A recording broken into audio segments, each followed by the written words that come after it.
Like, what the? And you're like, wait, You, what the hell how just much money did you pay her to appear for 45 seconds and die? Because it's got, said you know, it was a lot of money. said right? I mean, we're talking about this is fucking Trinity.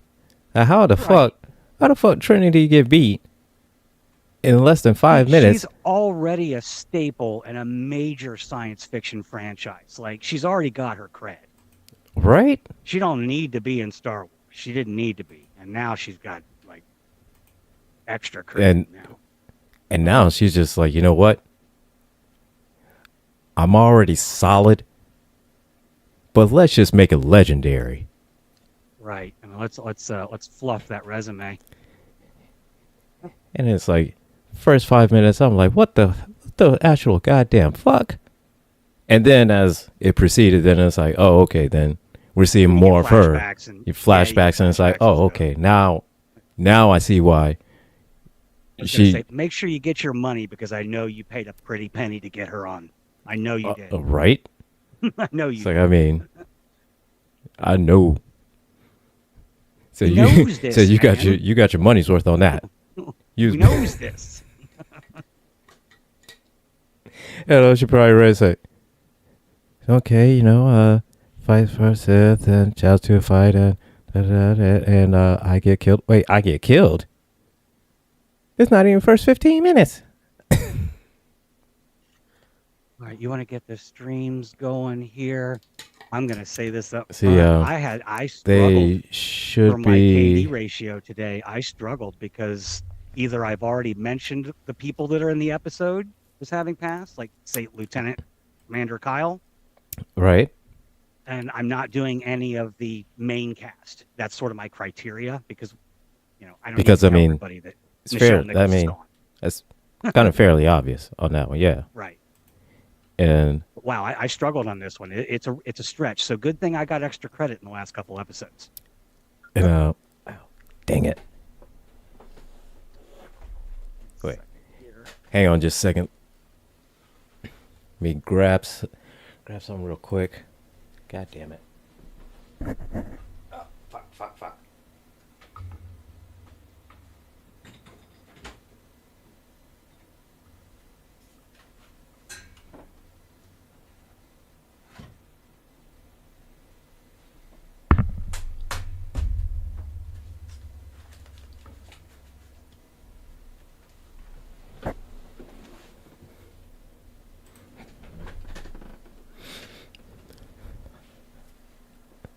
All right.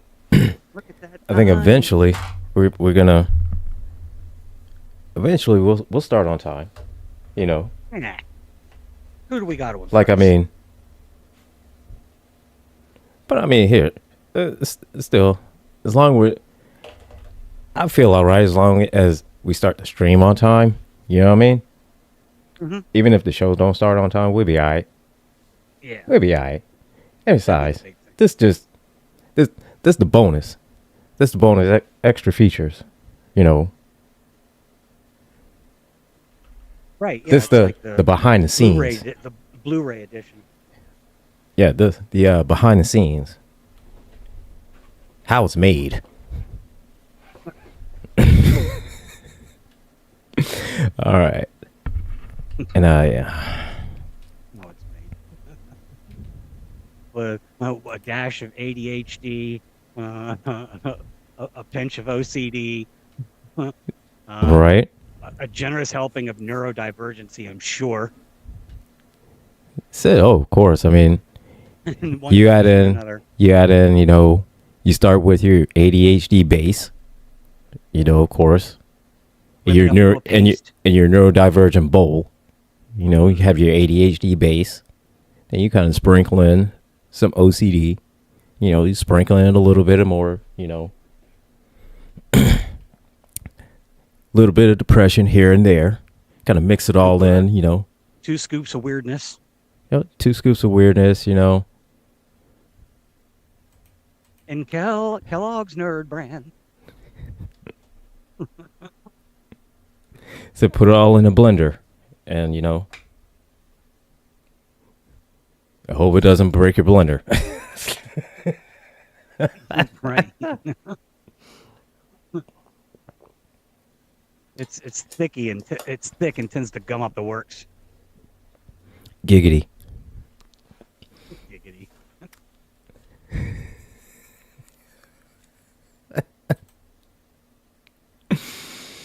So let's see. I've got the IMDb page up. And we are joined today by Techno George in the comments. What's up, man? Up here getting everything up and set and ready because we about to talk about some immunity syndrome. Some immunity syndrome. Yes. We got a space STD. That's what's going around. That's what I'm calling it. Mute the YouTube. I only have the YouTube up so I can see how pretty I am. Come on, I don't need to hear me. Hold up.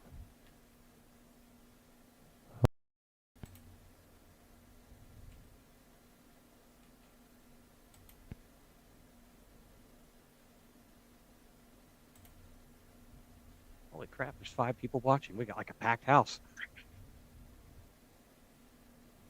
For the next 12 seconds.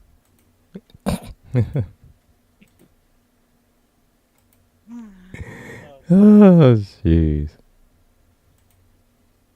You're still prepping here. One more second here, and I'll last minute prep. We do off camera for the kitties. For the sake of the kitties. I was outside weeding all day and planting herbs. I mean, well, not all day, but before the show. So you're saying you got you accomplished a few goals? Yeah. I did. Not only did I have to change shirts when I came back in, but this one fits the show better than my Ohio shirt. I had to wash my hands before I went to the bathroom. Uh-huh. I had to scrub up under the nails because I had dirt. I was playing in the dirt. Planted catnip and oregano and basil and sage and time is on my side. Yes, it is. Awesome. Yeah, that's pretty cool. Got a whole little spice garden going. In addition to all the tomatoes and stuff I've got down on the ground floor in my raised beds, our raised beds. Although I might be having some squirrel soup here soon because rabbit stew because I keep eating cucumbers. Bastard. This is one of those days where I would sit down and watch Watership Down with like violent gleefulness. You ever seen that movie?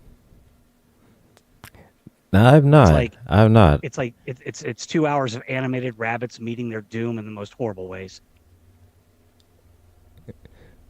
It basically the movie, the whole story, it's based on a novel. The whole thing it's basically just this is how it sucks to be a rabbit. I mean, dogs tearing them apart, hawks snatching them out of fields, killing each other. I mean, yeah, cats. Yeah. Like, goddamn.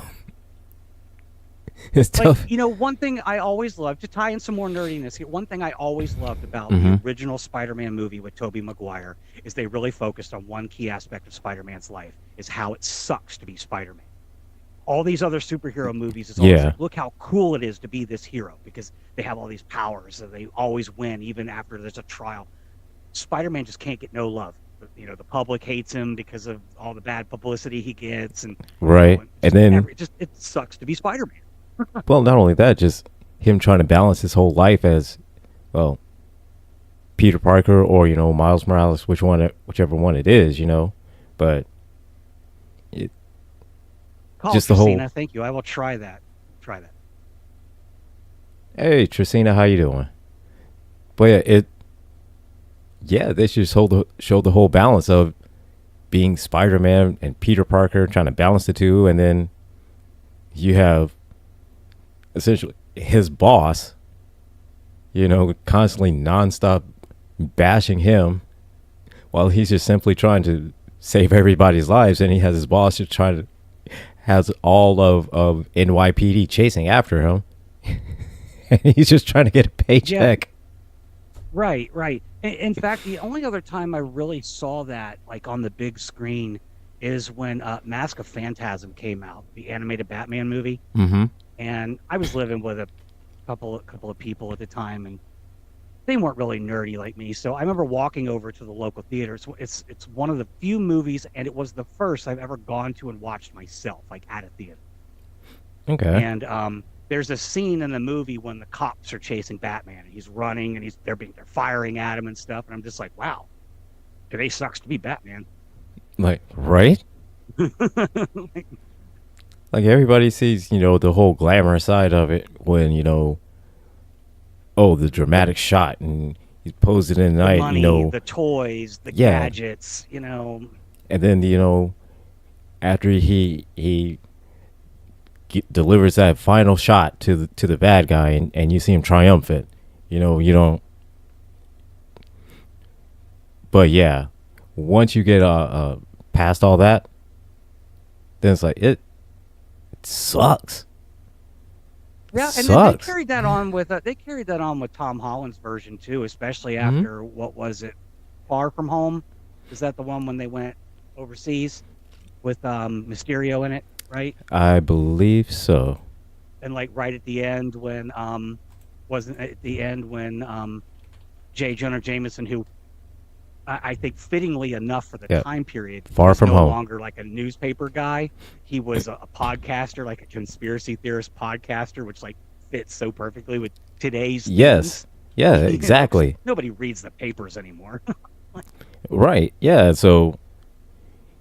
And and his identity and like updating it for, but yeah, updating to today's standards, he would be a conspiracy theorist podcaster.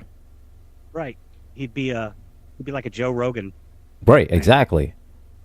But he, the same as Rogan, be just as, just as widely known, influential, and everything like that. Just, he's like, Spider-Man is guilty. He is guilty. And everybody's listening because, he's so popular.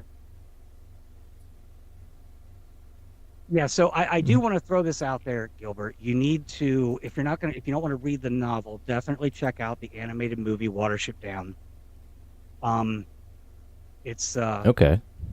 It's really an interesting story. I mean, essentially, it's about the creation of everything, and the great creator creates rabbits, and the rabbit was like breeding like rabbits. Like the first rabbit was breeding like rabbits, and they were eating everything and all that stuff. And the creator got mad at them and said, and pissed off, because you're this, and that. And he's like, so basically, rabbits are cursed by God or the creator. And it's like, because you've done all this against my creation, you will run forever. Everything will be your enemy. You will always live in fear. And it's really got like a spiritual story behind it. It's not just rabbits dying violently, but don't make no mistake. It is rabbits dying violently for 2 hours, 90 minutes, 2 hours.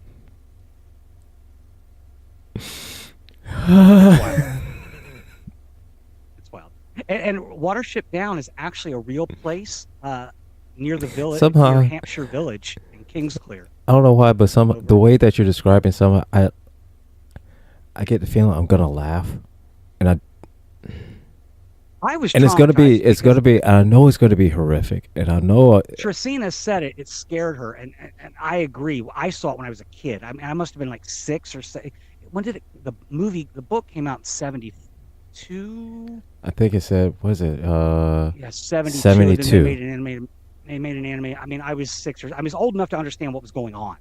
So 6, 7, 8 years old. I mean, I understood it the first time, unlike, say, Star Wars. I was only 4 years old when A New Hope came out. I don't remember seeing it originally in the theater. Okay, hold up. She took me, but I'm seeing, looking at this YouTube short clip of it.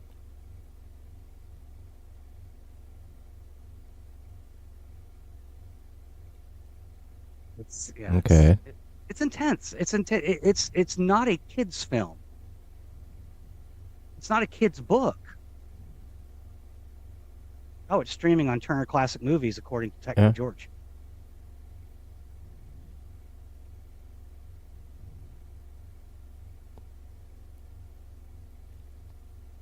If Okay. not, I mean, and you've got a DVD player and you don't get around to it, I could always slip my copy into your care package as soon as your drawing is done. Which I'm having a lot of fun drawing. Looks like one part looks like a rabbit pit fighting cage.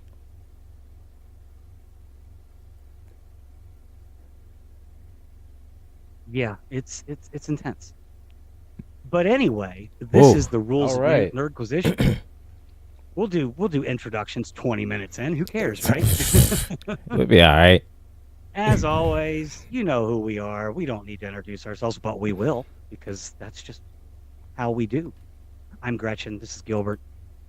I'm Trans Gretchen on my social medias. This is the Angry IT Nerd on his. And we talk about nerd stuff, specifically Star Trek.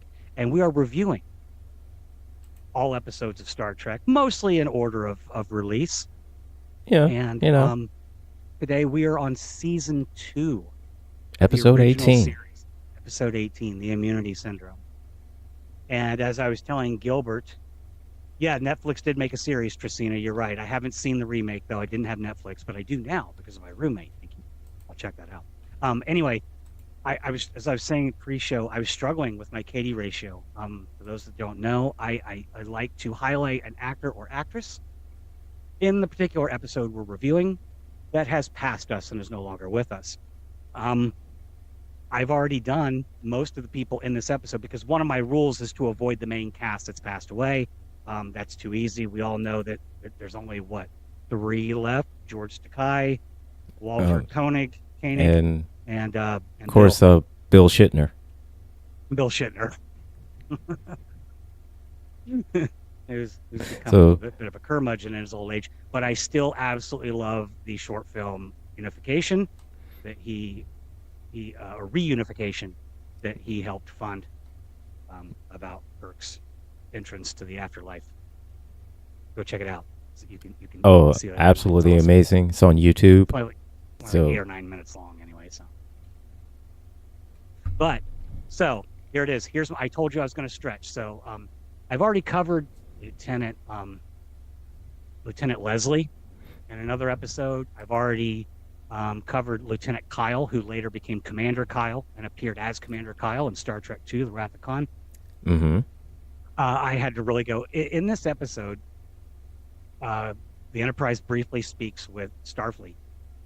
And the voice over the radio over subspace, listed as Starfleet voice, is Robert Johnson.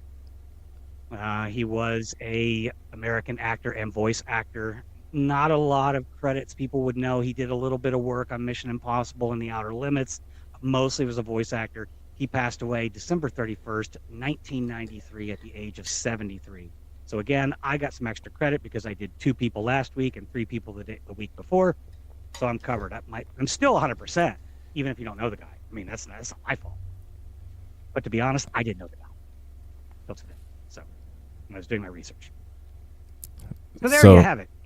Bob Johnson.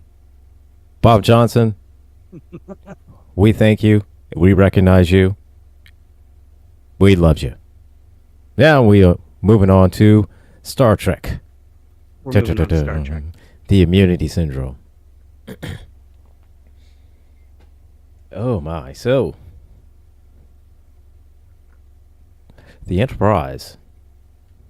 So we open up, with what? The Enterprise going to receives a message from Starfleet. Receives a message from Starfleet to go somewhere to figure out what happened to a Vulcan ship. Right. In which, on the way, all of a sudden Spock just has a feeling. He has a feeling. Woo! So you gotta wonder. Hey, George, did you steal your idea from Spock? Remember when Obi-Wan was all like, "I feel a terrible disturbance in the Force, like a million voices crying out in pain," and suddenly it stopped. And suddenly silenced. Yes. Exact same thing. Spock had that.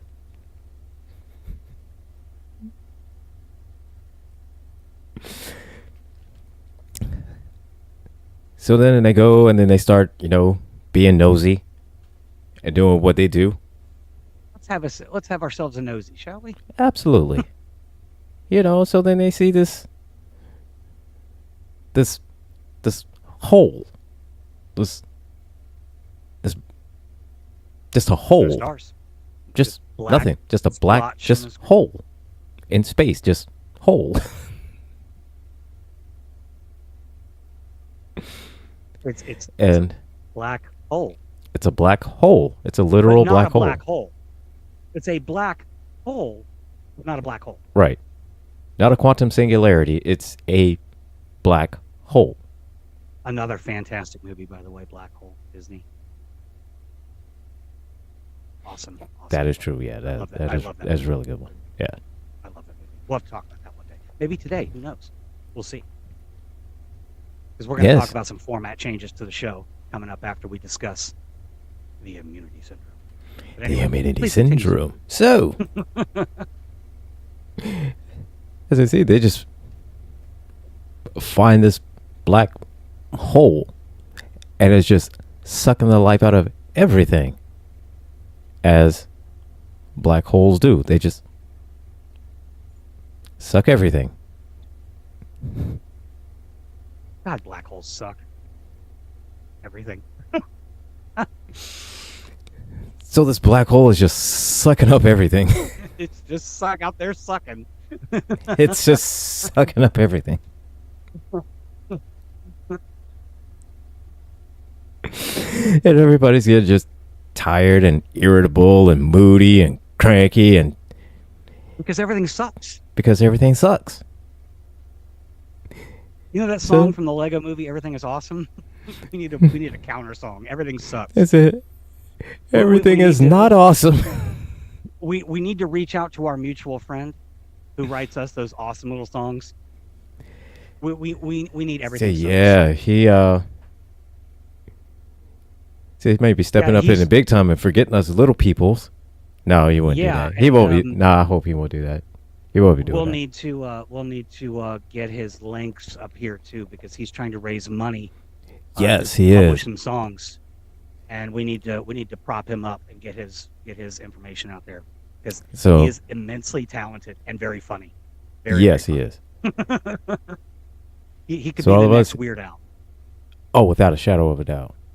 And hopefully he'll pop in. So John Williamson, if he pops in, definitely find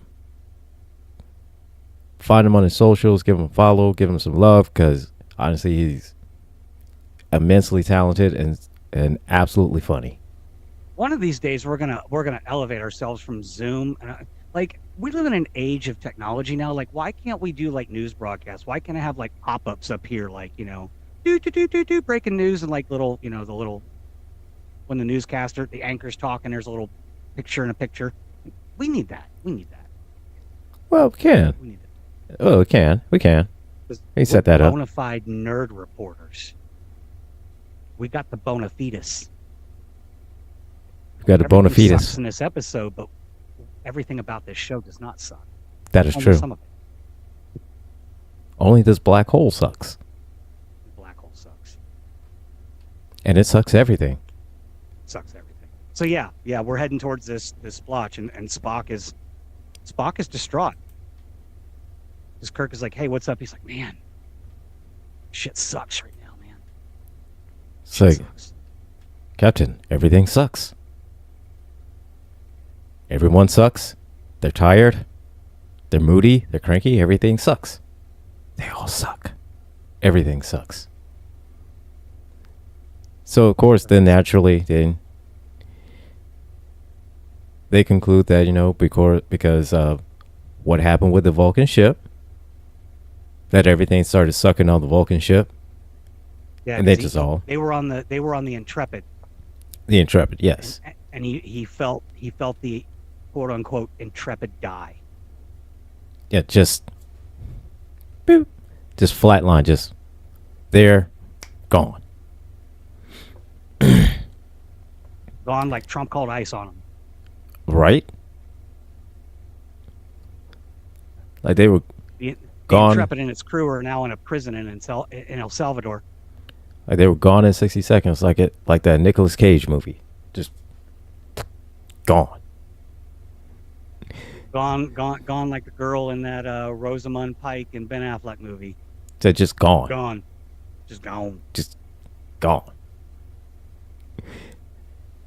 So they go through, they do some more studies, do some more testing, and then they say, oh yeah, this black hole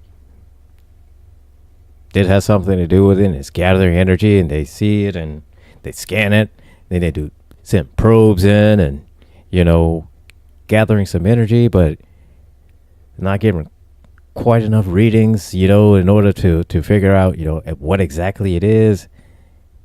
How did they beat it? Where did it come from? Anything. So, what do? They do what they always do. Crikey, let's go in and let's go in, and I'm going to jam my thumb right in his butt. And that's what they do. Right, which makes me think, because I'm doing that drawing right now, so and I'm particularly inspired too because I started rewatching Discovery recently. Now I started at season 3. Not that seasons 1 and 2 are not good; they are. That show is fabulous all around. Season 3 is where it is when the hammer is drops. where it picks up. It's when it didn't need to grow a beard, like it grew a beard. Yeah, like. It had a nice solid beard, but then it went like full Duck Dynasty.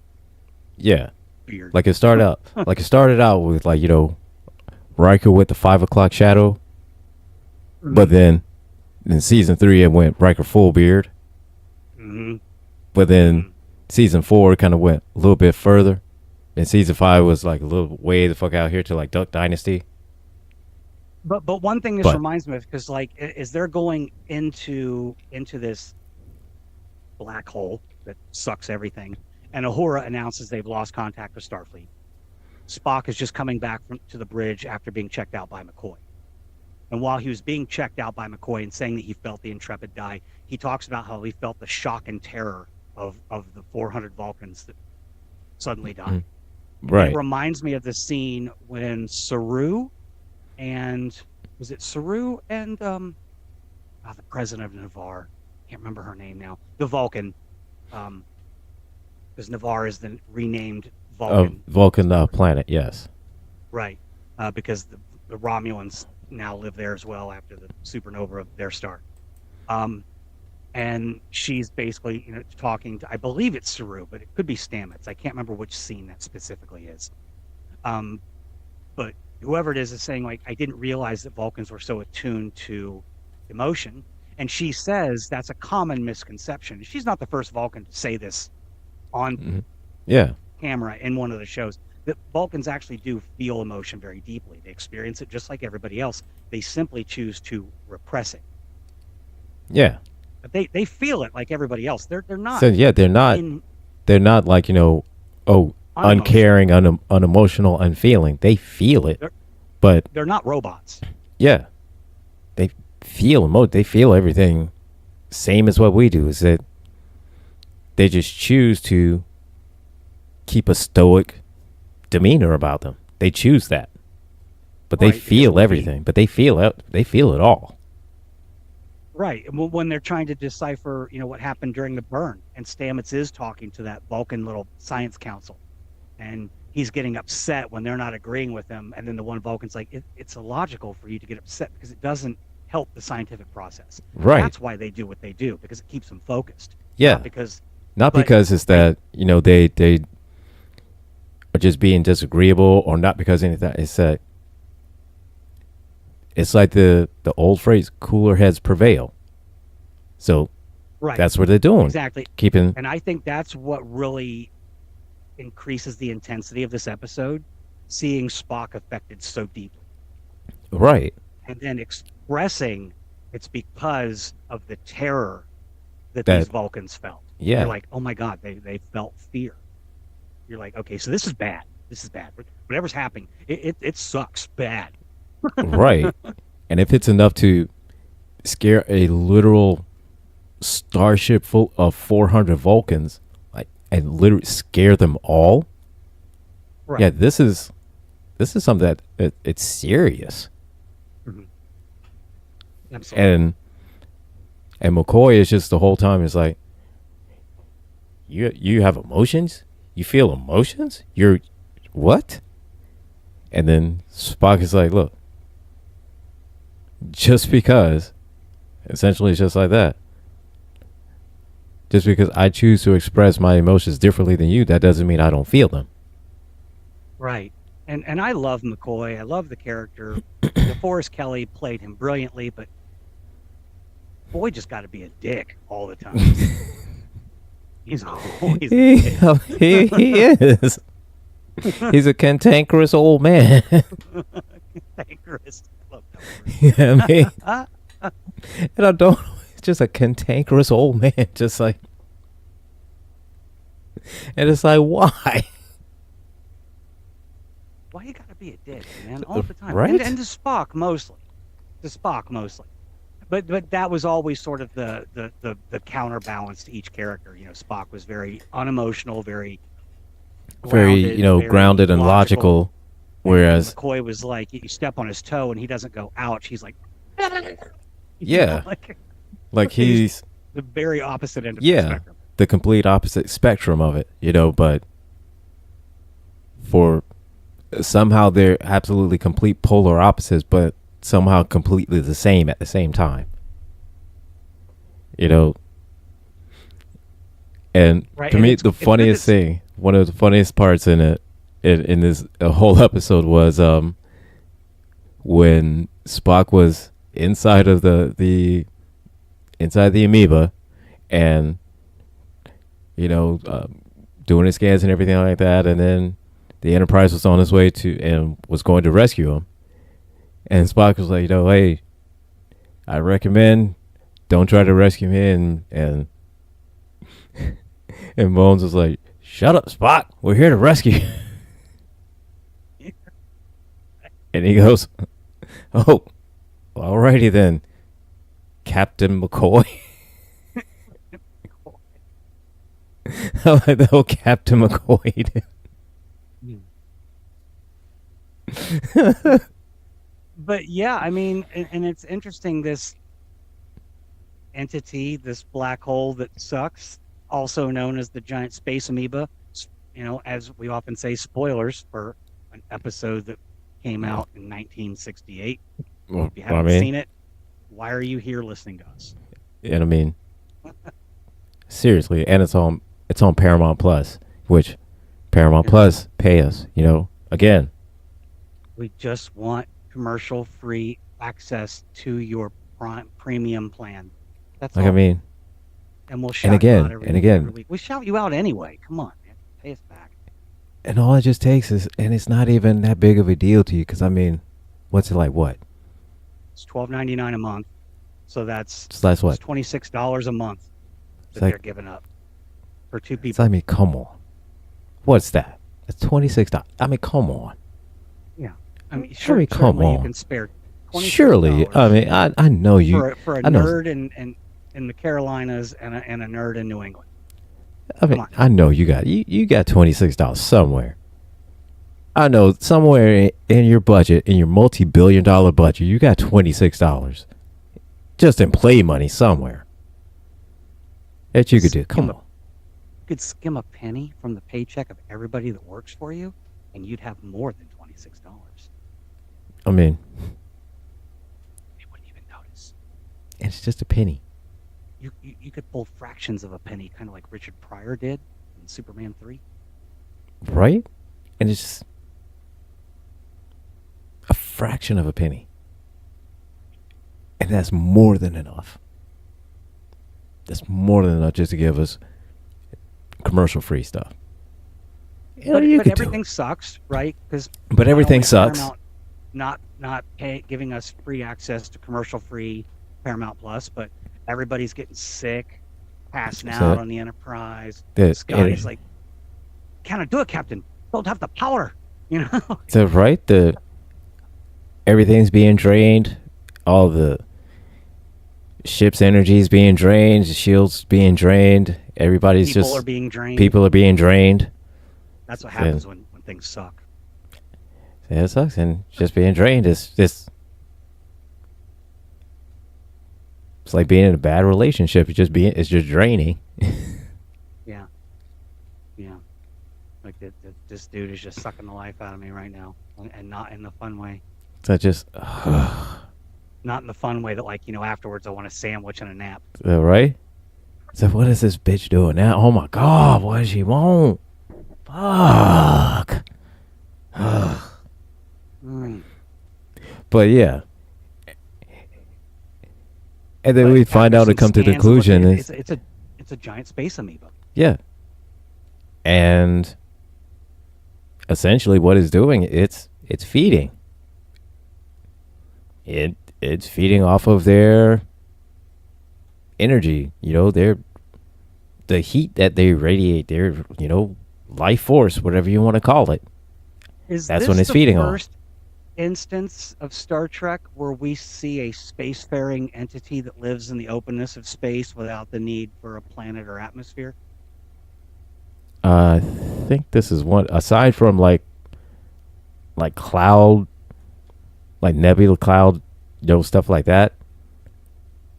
No, I think, yeah. This is actual, like... I don't think there was anything we reviewed before this.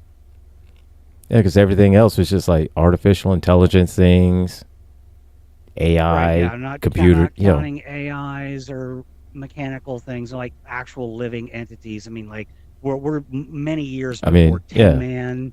But not like a natural... outside for, like, a god or something like that. Even more years before whatever it was in Card Season 3, when the Titan is trapped in that spatial anomaly, and it's actually like a space womb, and it gives birth to all of those little, like, space octopi. Yeah. Yeah, I think this is actual living entity, natural living entity in space. Not anything that's like, like a god or like a robot or AI or, some kind of weird cloud, whatever the case may be, But yeah. It's like the first actual, like living entity. Yeah. Yeah, I wish they do some scans and realize, it's made of protoplasm and it's alive, and it's basically just eating, almost like a disease. It's eating. It's just essentially, it's just feeding, and it's just feeding. It's just a single cell organism that is just the only thing. It just knows how to feed and multiply. Yeah, it doesn't have any kind of thought process or anything like that. Not like, say, in the early days of Discovery, trying to figure out like what species 10C was. Just like that's even farther beyond. Like beyond anything, yeah. Right. And right. No, but this is just a simple single-celled organism that is just it feeds and replicates. That's all it knows to do, and that's it. And that's what it's going to, and that's what it's doing. And they have to find a way to make it go from suck to blow.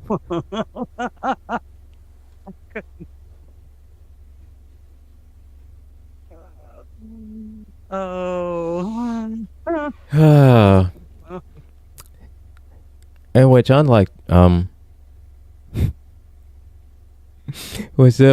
Tuvok, they did find shit. They did find out how to do it. Tuvok's early career was desert homing. Tuvok's first assignment was combing the desert. He hadn't quite mastered the art of culinary yet.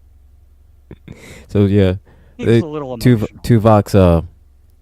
Tuvok's very first assignment was combing the desert, And it was a little bit hotter For than what he yogurt. expected, I guess.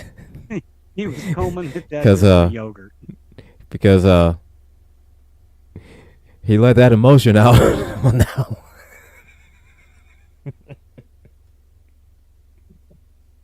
Yeah.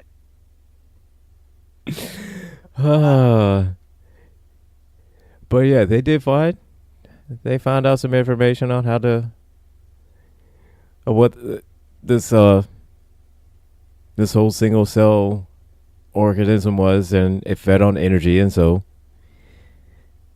they saw everything they did.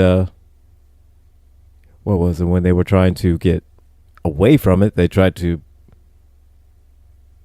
put the Enterprise in reverse, but it ended up making it go towards the center faster. Right. It just sucked harder. It just sucked harder.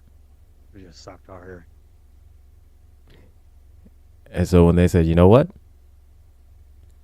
Let's do an experiment.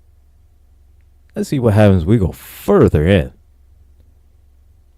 So you try going further in, and then it was like, whoa, hey man. Back it up. That's what the amoeba was like, hey. Say, whoa. Sit. Ease up. You're coming at me too hard. Right. While at the same time, Kirk and crew are trying to decide, who's going to penetrate further so that they can more deeply probe this entity to find its weaknesses, so they can exploit that the final blow. God, who put these nerds in charge of this show? And of course, they have to hurry up because the amoeba is expecting. Apparently, this amoeba is getting probed more by the Enterprise. This amoeba is getting probed. This amoeba got probed more than Jim Kirk.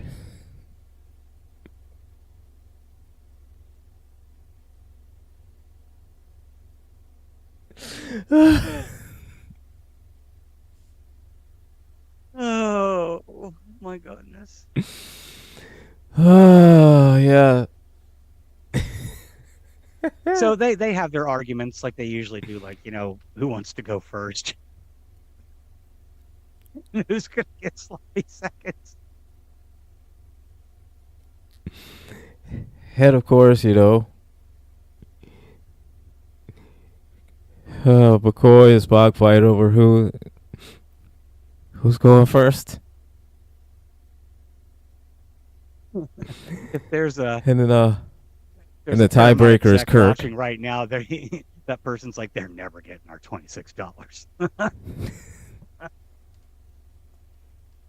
And somebody's going to Paramount and say, "Oh, this is what we're doing here. Oh, okay. Yep. This is what no more $26. I was going to do that, but not anymore. You're going to talk about."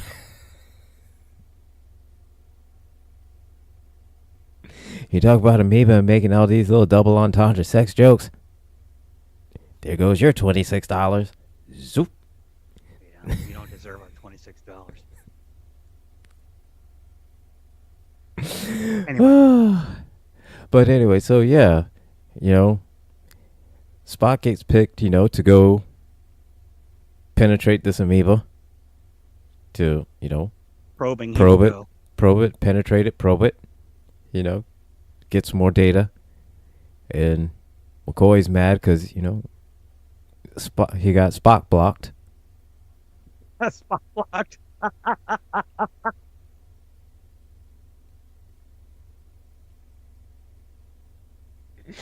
Oh, shit. He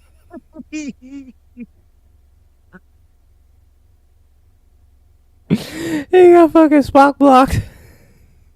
And he is mad as hell. Do not let any of this confuse you all.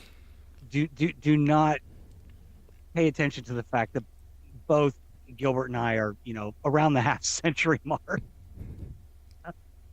Have the maturity of 12-year-olds.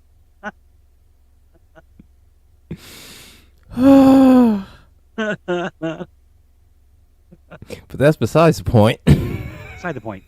We're But that's serious. besides the point. We're serious. We're serious. We're very serious. We're very See how serious. serious I am right now? Oh, very serious. Very serious about this amoeba that's being penetrated By a tiny device. I mean, a shuttlecraft. A tiny device in a shuttlecraft. And, you know, It and resembles a silver bullet that you put, whatever.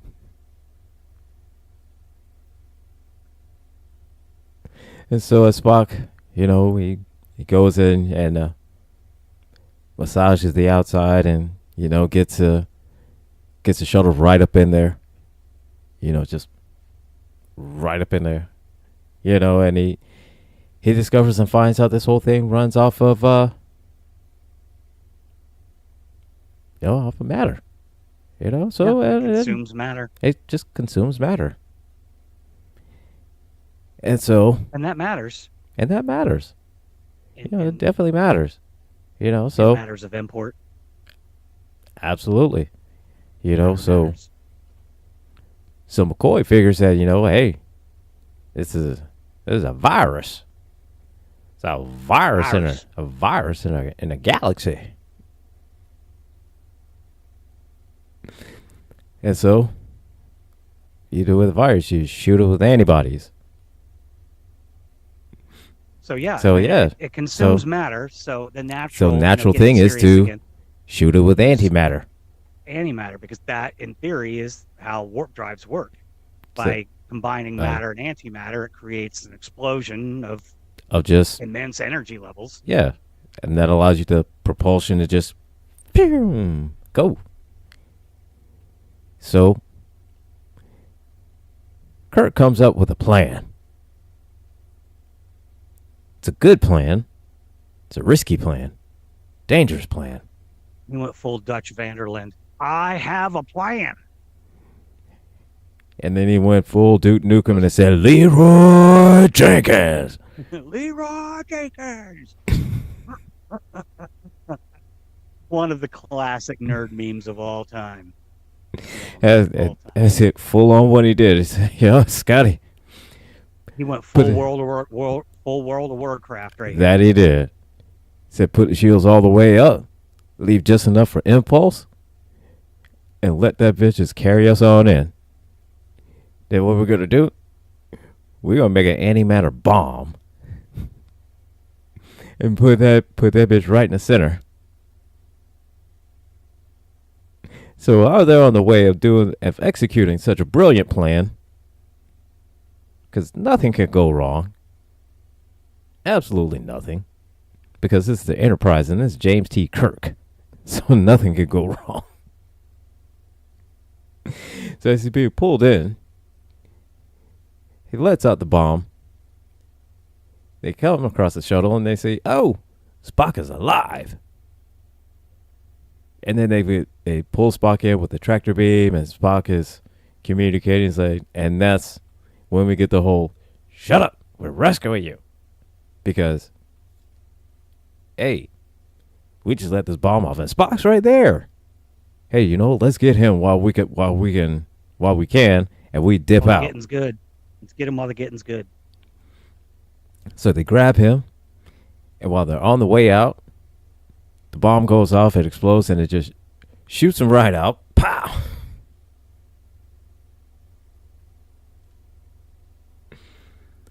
Blast them all free. It says, blast them all because, the amoeba came and went.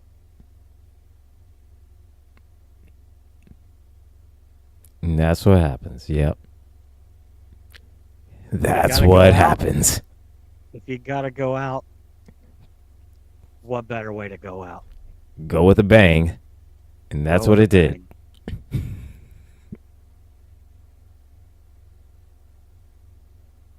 Yep. And of course, you can't have an episode with so much innuendo about penetration and probing and sucking and blowing without the very end when they're thrown free from this entity and it's destroyed, and the galaxy is saved yet again by the heroic crew of the U.S.S. Enterprise, that Kirk looks over at a yeoman and says, "I'm looking forward to some recreation." You couldn't even have an episode where he didn't wink, wink, nudge, nudge about one of your crew members, dude. Professionalism. Come on. And then obviously checked her out, just like looking for a little rest and relaxation on another. Hey, how you doing? Hey, how you doing? Planet. Say, hey, how you doing, Captain? I'm the captain of this starship. But you come over to my quarters and show you what happened to the other yeoman. She's lying. That bitch is lying. She never scratched me. Look at my face. There's no scratches. Come on, man. Not a bad episode though, for all the goofy jokes that we've made here and innuendos and stuff like that. Again, I mean, it started with very seriously with Spock, like we talked about, with Spock sensing the deaths of those Vulcans and stuff like that. I mean, it was intense. Anything that can make a Vulcan just have that Obi-Wan moment, or what would inspire the Obi-Wan moment. Oh, yeah, absolutely. So, yeah, absolutely. And one simple fact is that you kind of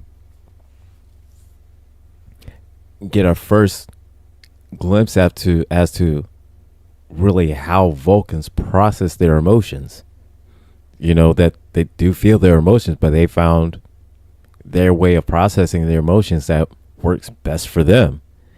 And if that means keeping, a kind of stoic facade and processing their emotions, say, in private, so, hey, because that's what works best for their society, is to keep that cooler head. That's what works best for their society.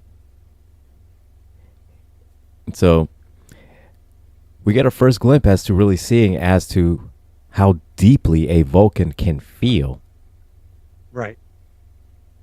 And I like that. I like that they were starting to delve, by this point, we're more than halfway through the second season. We're starting to really get to know the characters a lot more. Some interesting production notes, and this is from Wikipedia. Robert J. Sawyer of TrekMovie.com felt that the episode reminded him too much of other, quote, mindless giant space thingy threatening the galaxy, unquote, episodes. But he did praise the interaction of Spock and McCoy throughout the episode. Really built on their particular relationship that we see throughout the rest of the series and the movies. Yeah. Like we see, up until then, them, taking little digs at each other, about with Bones saying, Spock being, so logical and so, unemotional. And then Spock taking jabs at McCoy of being, overly emotional and, and things like that. But now this is where you kind of see truly how much they respect each other and how much they value each other's friendship, Yeah, I mean, look at, Star Trek 2 when the two of them with Kirk are reviewing the Genesis data before they meet the Reliant, and they're having their little back and forth, and Spock is like, "You really must learn to govern your passions, Doctor. They will be your undoing." Flash forward to Star Trek 3 where they've rescued him and they're taking him to Vulcan, and McCoy's kind of talking to Spock's comatose state and admitting that he's missed him. Yeah. And their interactions and stuff like that. So we often talk about Kirk and Spock's relationship, but I think Spock and McCoy's relationship is often overlooked. Oh yeah, absolutely, yeah. And it's kind of like our first glimpse as to see how truly that they do value each other. They value each other's friendship. They value each other to in their lives. And so yeah. George Takei was actually filming the movie The Green Berets during this episode, which is why he didn't appear. So John Winston portrayed Lieutenant Kyle. Funny note, Kirk kept referring to him incorrectly as Lieutenant Cowell. Like, dude, this is a staple of Star Trek. Lieutenant Kyle is a background recurring character throughout Star Trek's original series and the movies. Come on, man. Honestly, I never paid attention to that. I didn't even know either till I read it. I never paid attention to that. I just remember the first time he referred to him as Lieutenant Kyle, and then after that, I never noticed that it was, he never said call. I never noticed that. But I will say there was one, and I'm not sure if it was the ones that are up on Paramount Plus now that are 4K and remastered and whatnot, or if this one scene was in the original ones particularly. But it was the one I don't scene know for sure. I didn't notice when I was watching it in prep for this episode of ours, so I didn't notice. No, I mean, I noticed Lieutenant Kyle there. I didn't notice Kirk naming no, him. yeah. No, I don't either. But there was one scene that showed up, I guess, when they were inside the amoeba, getting dragged in, and you see the shot of just of the inside of it, and it's just absolutely beautiful. Just all the colors, and it's just laid out, and just the whole night, and you just see the single-celled amoeba, and all the colors, and it's just interactive, and it's a gorgeous scene. Oh, I love the remake the remaster special effects. They're fantastic. I mean, even just shots of the Enterprise orbiting a planet are gorgeous. Yeah. So, it's just... Sorry, I don't think you got to see those, Gene. I'm sorry you didn't, because they're fabulous. Absolutely. He died right around the making of the Unification two-parter, where Spock appeared in TNG. He died around that time period. Because if you watch, I just watched those episodes last week, and at the beginning of each one, it has, rest him, thank you, Gene, and then his, birth and death date. So. Okay, all right. He was never as prominently portrayed in not portrayed, but how many interviews have you seen with George Lucas? Like tons of them. Yeah, and Gene Roddenberry wasn't as public of a figure. Honestly, I've never seen an interview with Gene Roddenberry. Never. Like, I've seen a couple with George Lucas, but I've never seen anyone with Gene Roddenberry.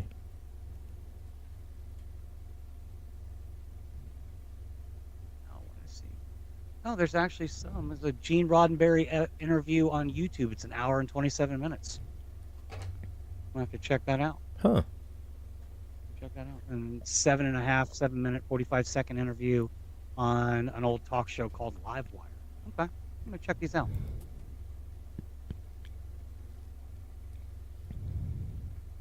Okay, and then this Reddit article says, very creepy 1988 Gene Roddenberry interview. He casually jokes about erections on planes and masturbation to female interviewer. Oh. Okay. Am I going to watch an interview of Gene Roddenberry and be disappointed in yet another hero?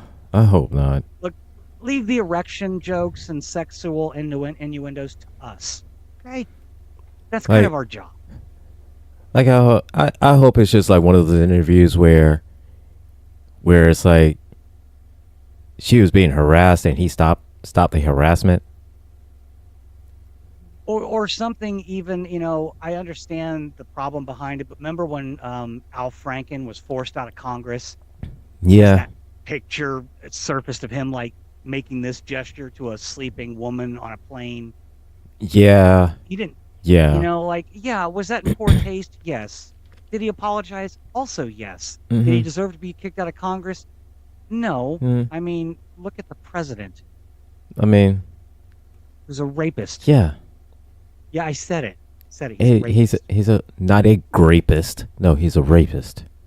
He's a rapist. We're not on TikTok. We can say this shit. Trump is a rapist. And a liar and a bigot and a racist. And just all around awful human being. And he's a fucking felon. He's a fucking felon. 34 counts. 34 counts, fucking felon. I want to talk about something fun. Now this will be brief, and we can delve into it a little bit, but because I think that you and I are still in the midst of absorbing it all. But a very awesome announcement that Helios is now completed. Yay. Fully available on Audiobrary. That's AUDIOBRARY.com. You can check it out. This is an audio novella that was created by Steve Warneck, who's the writer and executive producer. Robert E. Wood is also a writer and producer. Has lots of Star Trek alum in this show. It is voice. an amazing story. Anthony Montgomery, who portrayed the helmsman in Enterprise and X-01.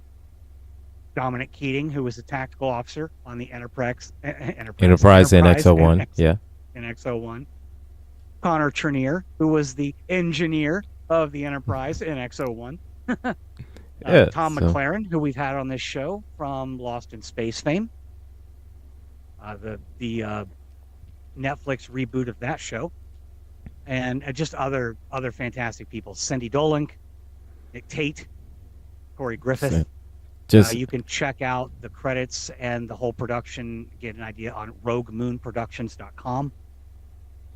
So definitely check it out. It's an amazing story, and as you heard Gretchen say, it is a sci-fi star-studded royalty cast. Yes. And again, like I said, an amazing story, and you will instantly be hooked. It was released on June 5th, so just 3 days ago, and it will be available on other platforms soon, according to their website, so you can check them out and listen to it. We were very privileged to be granted a sneak preview, early access. Yeah, and we listened to some of the raw footage before it was even completely produced. Yeah, and still just like, and still we were just like recording some stuff. Yeah, and we were like, we need more. Like, we need more. We need more. So Gilbert and I are going to finish listening to the whole thing, the whole production, and we will be at the next week. We'll be talking about next week. Next week. You want to talk about Helios next week? Because I'll have finished it by then. And I almost think that maybe we should skip over a Star Trek episode next week and dedicate the whole episode to Helios. There's a lot to talk about. Oh yeah. Even with spoilers, there's a lot to talk about. This is a fantastic story. And I'm not one who listens to a lot of audio dramas. It's not really my thing. But I was sucked in, since everything sucks today, but in the good way. Yeah, because I was sucked in right away. Yeah, absolutely. Because the last sort of like audio drama I listened to was it was one that was on Spotify, and it had Winston Duke in it, and he voiced Batman. Mm-hmm. And that audio drama series was that was amazing. Because listening to it, it was almost like you were watching an episode of Batman the Animated Series, or a little bit grittier than the animated series, a little bit more mature, but kind of gave that animated series kind of feel to it. Yeah, and I already love Winston Duke. I mean, from Marvel, the Black Panther movies. Of course, yeah. Fantastic actor. I love him so much. He's probably married. Anyway, that's beside the point. We won't get into Gretchen's girly crushes today. So, anyway, but it's fantastic. There are 7 episodes, and you got to pay for it, but it's like $3, $5, $6, something like that. You can come on. If you're a true sci-fi fan and you don't listen to this, and I'm not saying this just because Steve came on the show or Tom came on the show.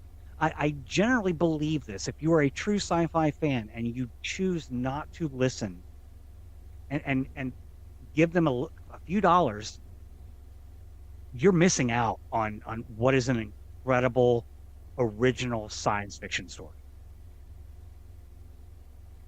I can't give it Agreed. I can't. Agreed. Because I mean,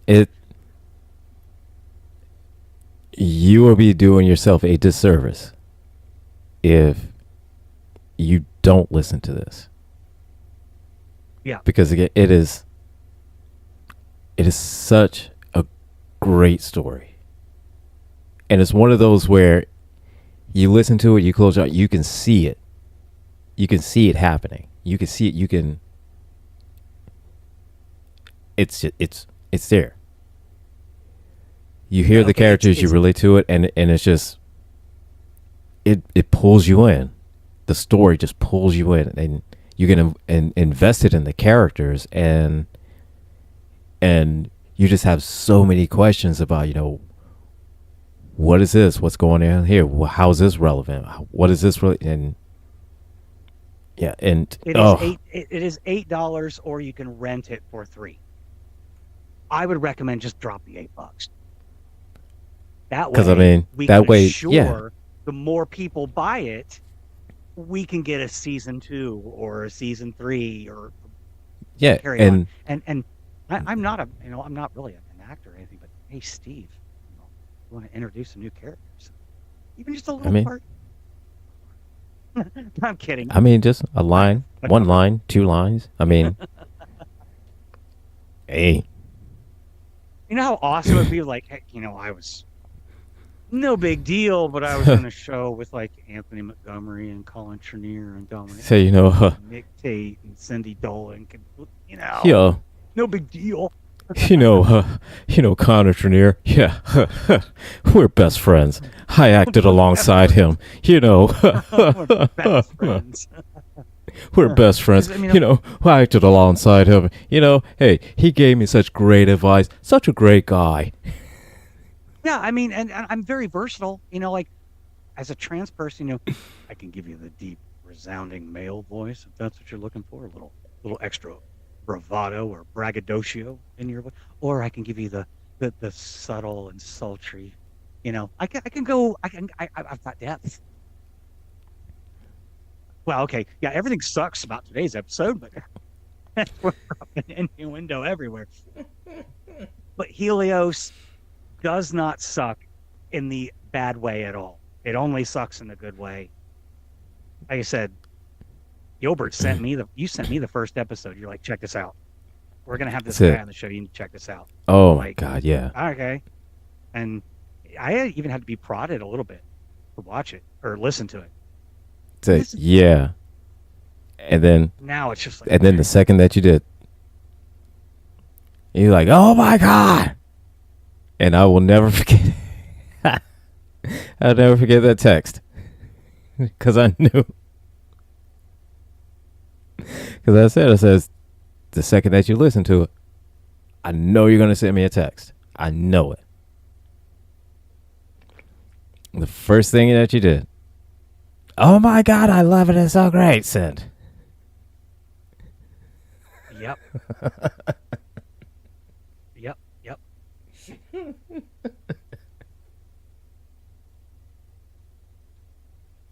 Yeah, it was fantastic. So and that's just, I think that we're all hungry for new original science fiction. Yeah. And, and we live in a world where anybody can produce anything at this time. So when so many people have access to producing and putting out these products, it's really hard to filter through the noise. Right. Because there's a lot of noise, a lot of stuff that's not good.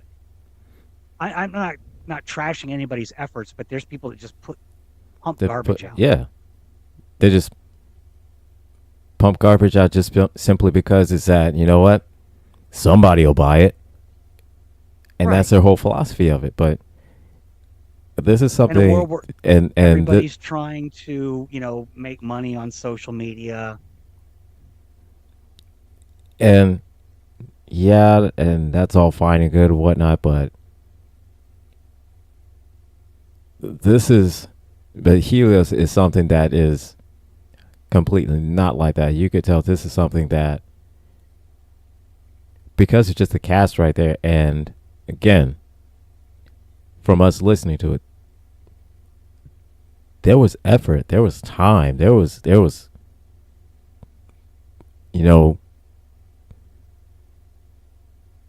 this was definitely a passion project of love.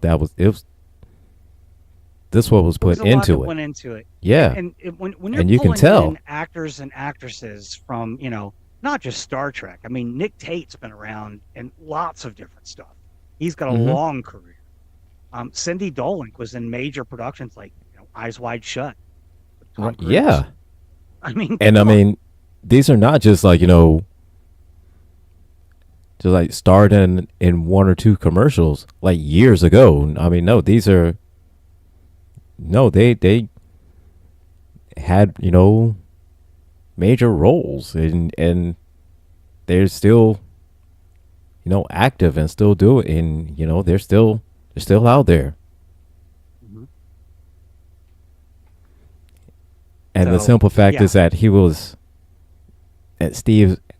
Steve Warnack was able to pull all of this together and make such an amazing story. It's just, and the great thing is that you could listen to us, while driving, while exercising, while in the shower. Like, I mean, yep. Yeah. No, absolutely. And I mean, I think the total runtime of all 7 episodes is just over 2 hours.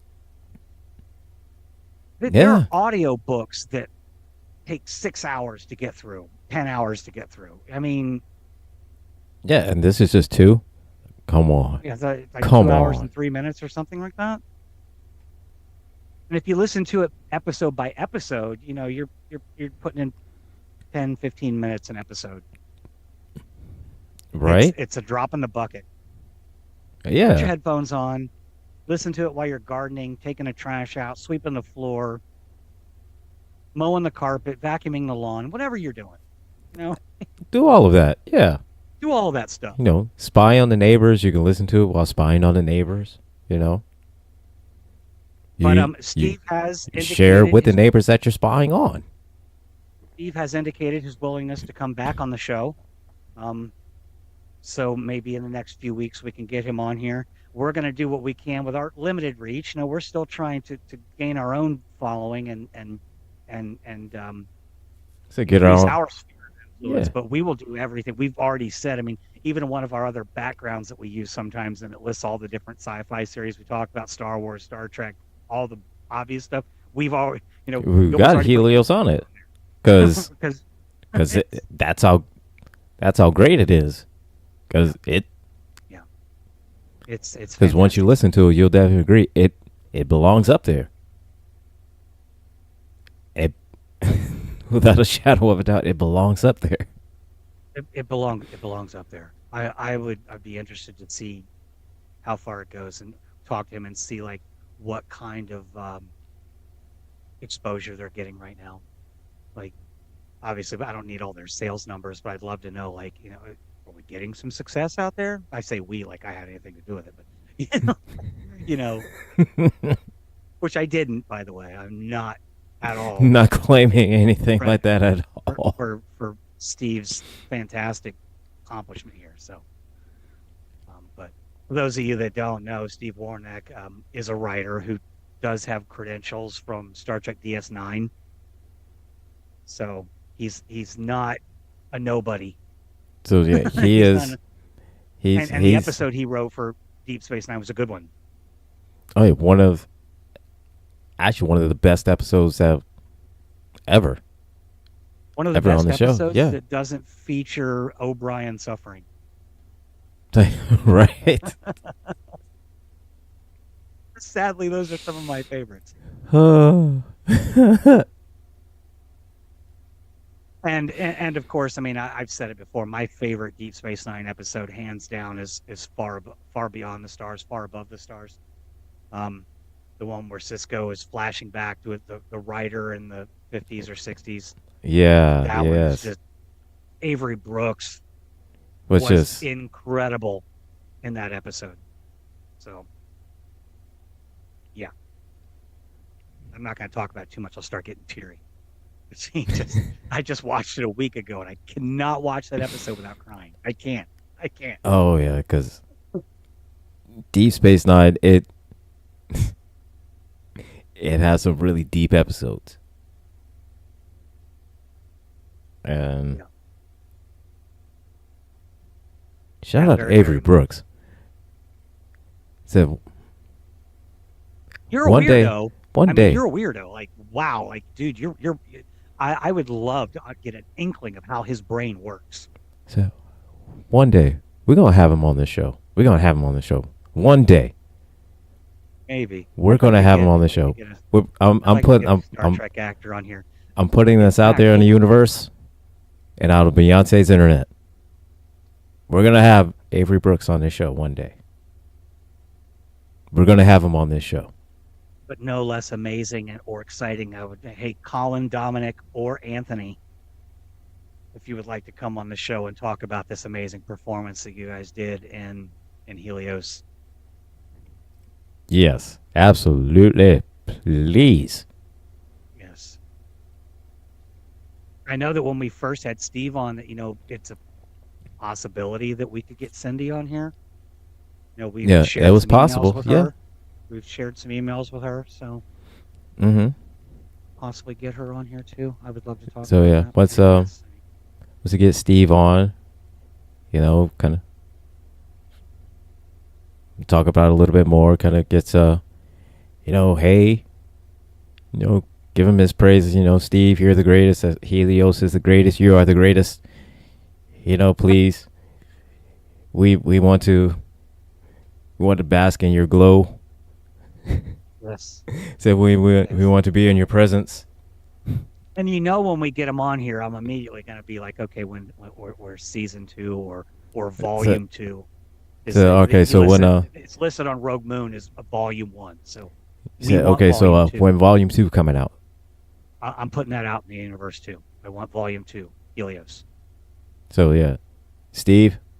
Double thumbs up, double Vulcan salute. So Steve, double everything. We need volume 2. We need volume 2. And Avery Brooks.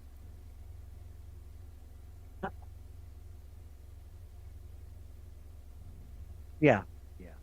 Definitely like to get some more Star Trek cred on here, for sure. We almost might have, maybe, could have possibly, sort of, but didn't have Adam Nimoy on here. He wanted us poor folks to pay him. Yeah, we could have, For the low price of $500. For the low price of only $500. $500, sorry. $500 donation.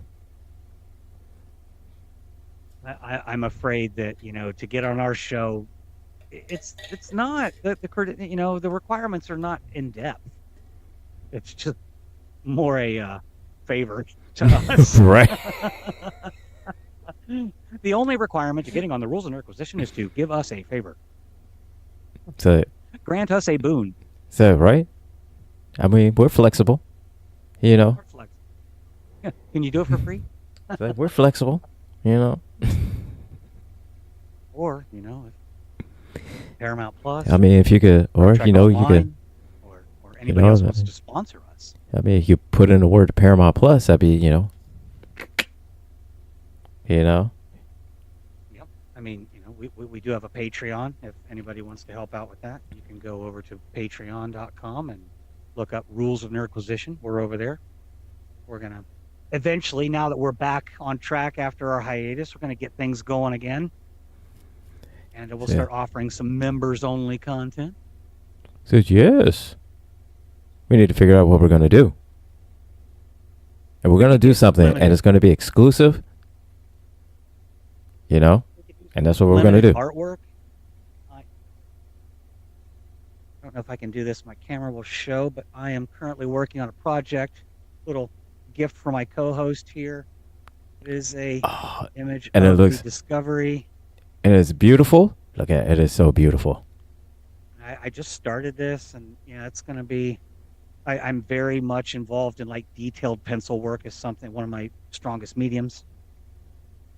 So I'll be doing that. Maybe we could offer some artwork there.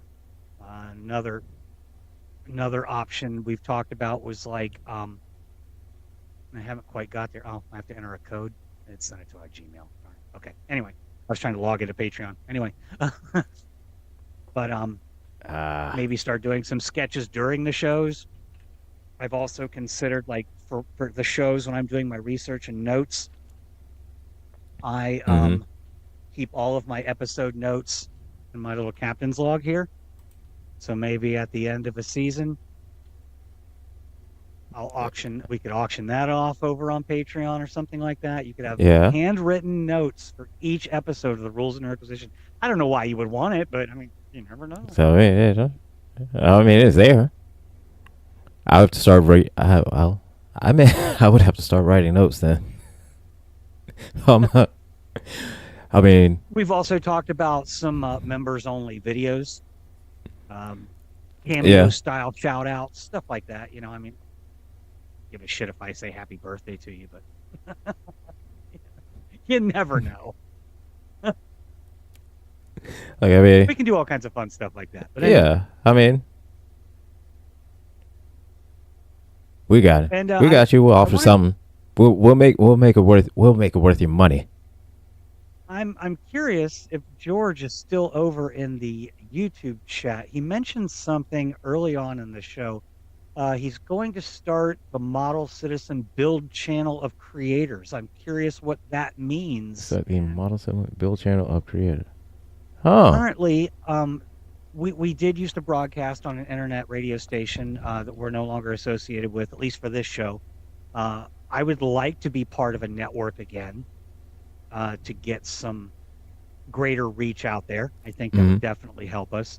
And we certainly need to do, and I'm guilty of this too, we need to do more promotion on our socials like TikTok and stuff like that. I mean, I've got 14,000 followers over there. I use that for something other than just, making videos about taking a nap and showing off my fake $3 knockoff ring from China, which I didn't mean to do in that video, but now everyone's like, are we not going to talk about the rock on your finger?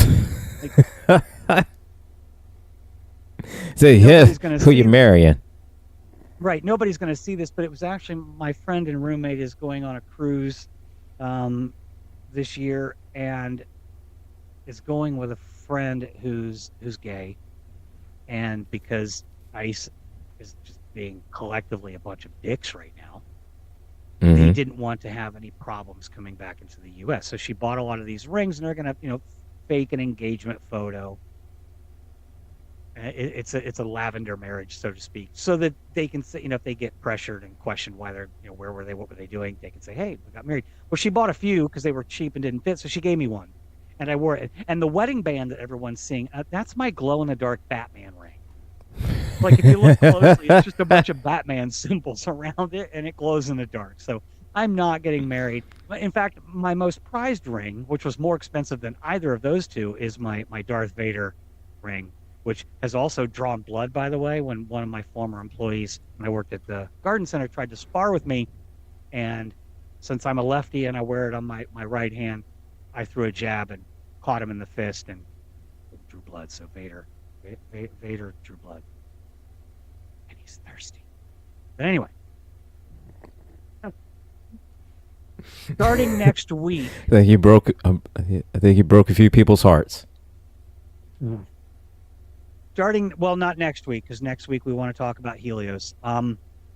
Next episode we do of Star Trek, what I would like to do is start to speed this up a little bit. Start doing 2 episodes of the original series. Yep. Each episode. Okay. And then once we get through the original series and the animated series, I don't know if this would be too much, but we're getting into start. I've lost my train of thought. The Next Generation, Deep Space Nine, and Voyager all have collectively roughly the same amount of episodes. Yeah. I think DS9 was like 178, 179.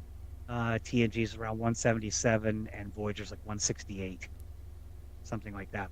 I was wondering, like, when we get to the the quote unquote golden age of Trek, that we do one episode of each show. Now we'd have to kind of get through it fast, but I think it could be done. I mean, we got a 2-hour show here.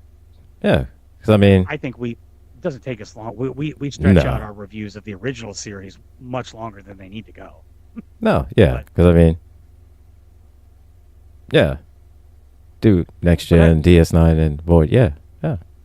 We have a lot more sci-fi we want to talk about, and there's so much out there that if we did this one episode format going forward forever, we'll never get through it. Get to all the things we want to talk about.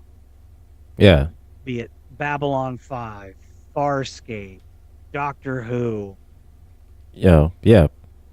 Warehouse 13. Warehouse 13, Eureka. I mean, God, there's so much. There's so much. We've yet to talk about Battlestar Galactica, the original series. We've done some love letters to the remake. Yeah, the remake and Caprica. We haven't broken that series down either. Not fully with Caprica. Touched on a little bit with Caprica, but yeah. But the original Battlestar, yeah. Oh yeah. And there's so many. I mean, there's so many episodes of the Battlestar Galactica 2004 remake that I want to talk about that we can't just cover in a single love letter episode. There's just too much. It was a brilliant series by Star Trek alum Ronald D. Moore. So, and that's just sci-fi stuff. There's still comic book stuff. I mean, I'm a little comic booked out right now as far as movies go. Because there's so much of it, and I'm not fully up to date yet. I still need to watch Captain America: Brave New World. Was that any good? Did you like that?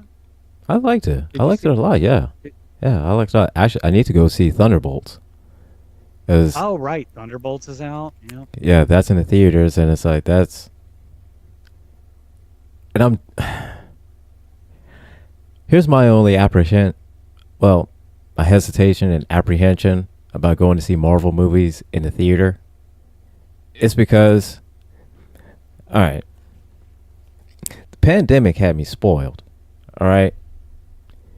So at the beginning of it, all the new movies and everything like that came out on Disney Plus, and so I got spoiled. Right away. Yeah. So they were coming out fast. Yeah. So I got spoiled with having that, on Disney Plus, to where I don't have to put on pants and just watch the same movies, and I don't have to put on pants. That spoiled me. Not gonna lie.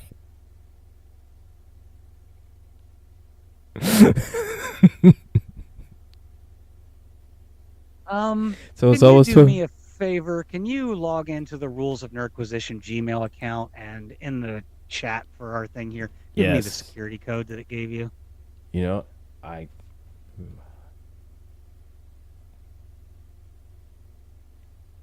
know what? What? I thought I had things set up to where This is for Patreon. Oh. And I know the password, but I've got it in a book over here that I don't want to dig out at the second. I mean, hang on. But let me get this just a second. Hang on. No, that is not. Whatever. That one is not the email that I wanted to get to. I wanted to get to that one. Okay. All right.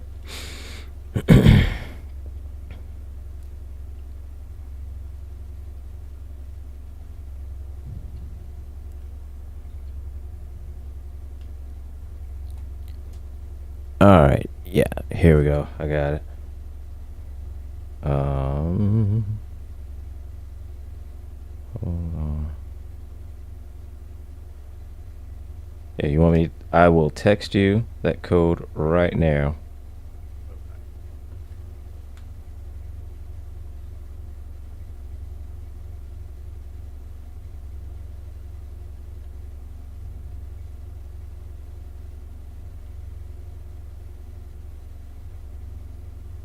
I found something the other day I'm really kind of excited about. I'm thinking about doing this. Now that I've Okay. moved and I have a roommate, I've got a little more disposable income. There is a website called fanhome.com. Okay. When I was in my NASCAR phase like years ago, don't ask why. That's why. I used to be part of this like club. Well, because I used to collect the 1/18th scale die-cast stock cars. Okay. And I was part of this club, and what you would do is, like, as a member of the club, each month they would release like a special limited edition ship or a car, and you had first access to it. You got it for cheaper prices than just people getting on there. And if you weren't a member, chances were you weren't getting the ship or the car. Sorry, I'm getting ahead of myself here. You weren't getting the car because the members had first access. And before I sold a lot of those, I was remember. Fanhome.com has a similar program for little die-cast Starfleet Star Trek vessels. Okay. And I'm thinking about signing up for this because it looks really cool. And the next one coming out is the U.S.S. Titan. And All right. They look really nice. Die-cast, well-made, highly detailed. Some of the ships they've done and some of the things they're coming out with, the starship of the month right now is the USS Titan NCC 80102 Luna class. So it's almost more of a Reliant type Miranda class vessel with nacelles under the ship. Okay. So the standard Titan is out of stock, and they've got some other ones right now. You can get the Farragut, the Stargazer, and stuff like that, but the Enterprise F is out of stock, which sucks. Like that. But the rebranded, rechristened Titan USS Enterprise is coming soon. The USS Excelsior from the Picard era is coming soon. It just looks really cool. Just something to check out. Fanhome.com. Okay. For $55 a month, you can get these ships, which otherwise would cost you anywhere from $65 to $95. But I have wanted to build a collection of ships for a long time. It looks like they're about this big. Oh, okay. So it shows a hand holding one, and it's like that big. I mean, like I've got this one here of the original Enterprise. I actually push the little button and it lights up. Sings a little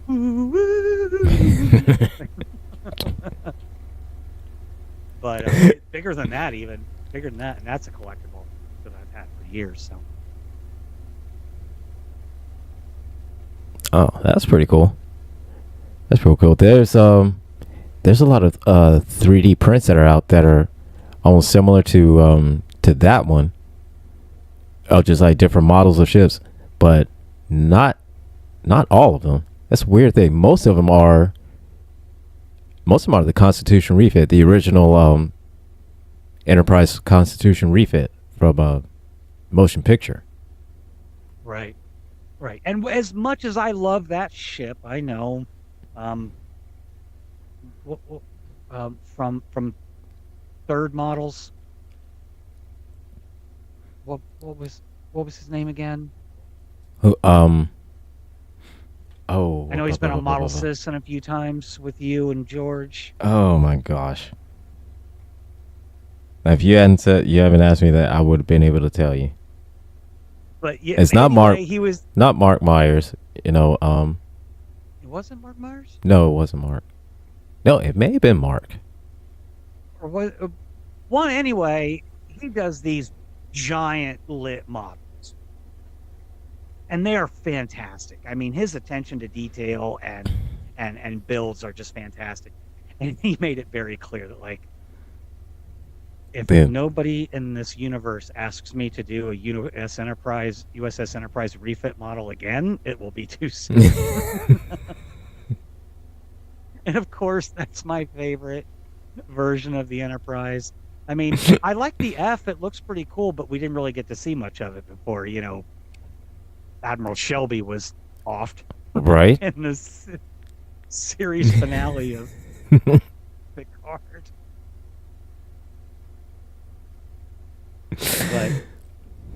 But yeah, it was always a fun show. Yeah, I mean, so some of the specifications on this site, though, standard models are between 5.9 and 9.8 inches long. Each one comes with an exclusive collector's magazine, with like the specifications of the ship, the model, its design. They're fully licensed and authorized by Paramount, I assume. And they also sell XL versions that are 10.6 inches in length, fully die-cast.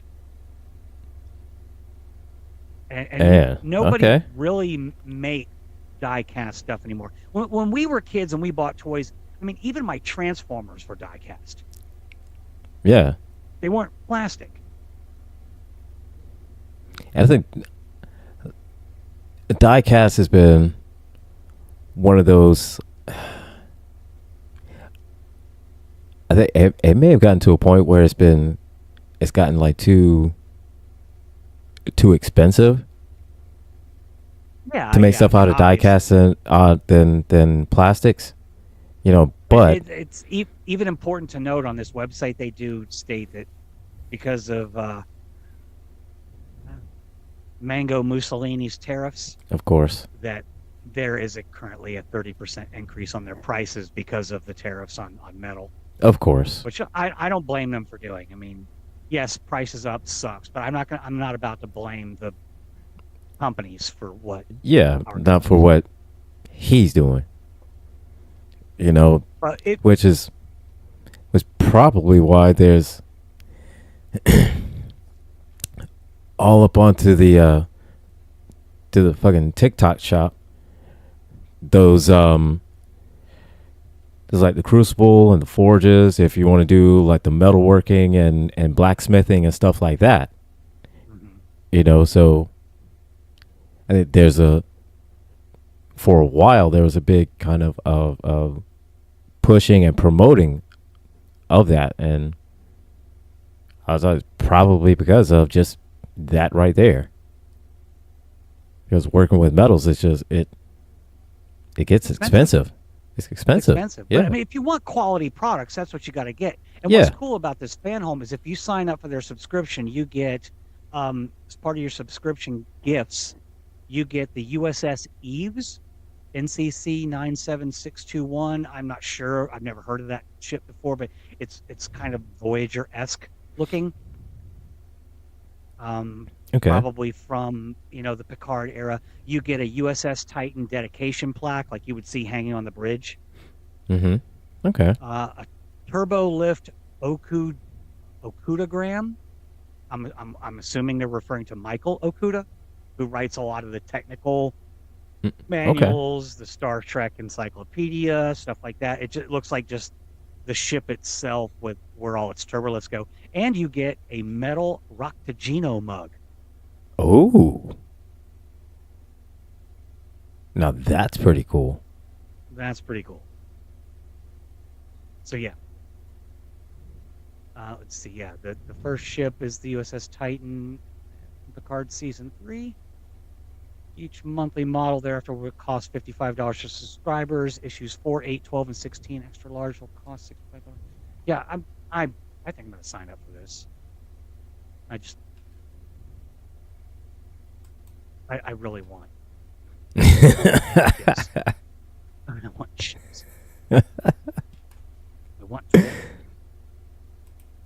And the fact that you get a magazine for each ship that breaks down, its history, its schematics, its importance, its stuff like that. I mean, I'm not a huge fan of like the Stargazer model itself, but I mean, like obviously its history though. It was Picard's first ship. Yeah, I mean, just knowing little details like that. I mean, it's just pretty cool, And Yeah. Same thing with the Farragut. That was Kirk's first ship. It Mhm. wasn't the Enterprise. But then, and a lot of people don't know these things. Just like a lot of people don't know that Pike was not the first captain of the Enterprise. It was actually Robert Abrams. And you had to watch the animated series to learn that. That's when it was first introduced to canon. And then they brought him back for Strange New Worlds, which, by the way, Season 3 is coming. It is coming up pretty soon. I think July 7th, I think. Yeah, next month. Yep.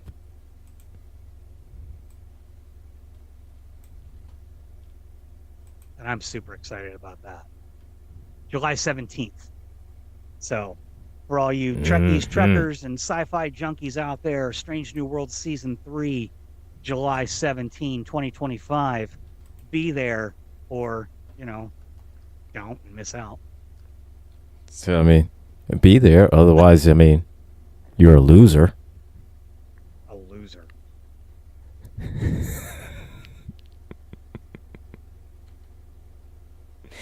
That's right. If you don't watch Star Trek, if you don't watch the Star Trek Strange New World Season 3 premiere, you're a loser. You're a loser. And can you send me the new code that you got in the email, because I waited too long and the first one expired. But yes, I'm actually thinking maybe I'll start, once I finish yours, I might start just picking starships, kind of like this die-cast program, and I might I'll do these detailed pencil drawings of ships, and I will frame them, and we'll sell them off on our Patreon. I could even do little, like, smaller framed versions, like 4x6 sizes, and those I could pump out. Join a certain level of our Patreon. You get one in your welcome package. Hey, unique art by some nobody on this show. Not a nobody. You are an amazing,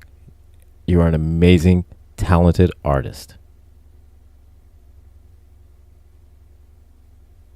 Yeah, and I'm not going to, I don't toot my own horn too much. Okay, cool, I'm in.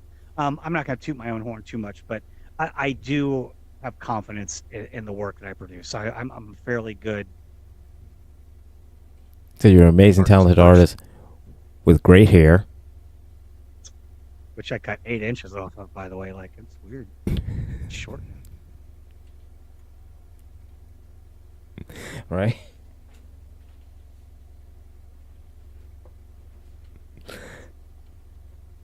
Oh, I can't look at it privately. I wonder if I can post some of my images here for people to see and show a couple. Get yours. Go to my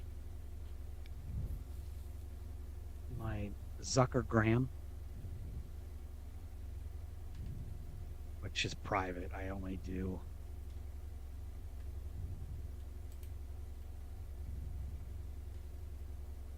mostly for friends and family. But see if I can showcase a few of my pieces of work here. Make a clip and put it on TikTok or something. I am very, very heavily detailed. Wait till my Christmas children's book comes out. And no, that's not a joke, actually. Oh, yeah?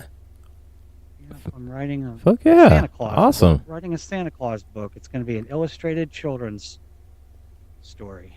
Awesome. I don't have a title yet, so I can't give you that, but it's a Santa Claus origin story with a unique twist. Well, at least I think so.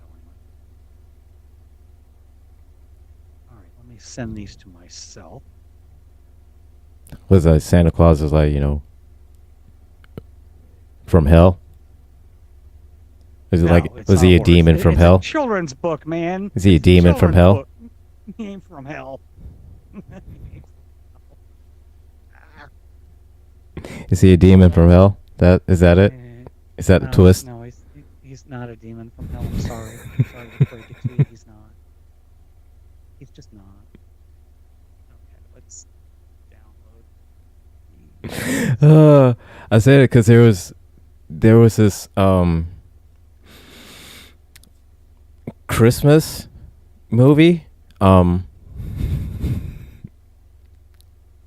And I say it like that because, all right. It's like there was this Christmas movie. I mean, technically it was a Christmas movie. But Santa was okay. The Santa in this Christmas movie was actually Satan, and was tricked and trapped into basically it's the Gorn. It's a Gorn baby.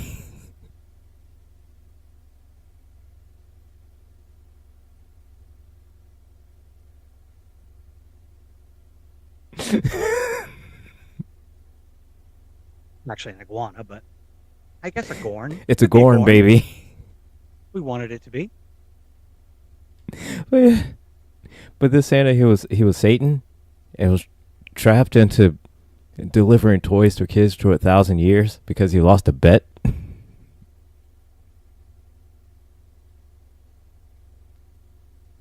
Okay. Continue. Don't mind the other Gorn baby. Apparently, I've got a thing for lizards. It was Iguana, chameleon.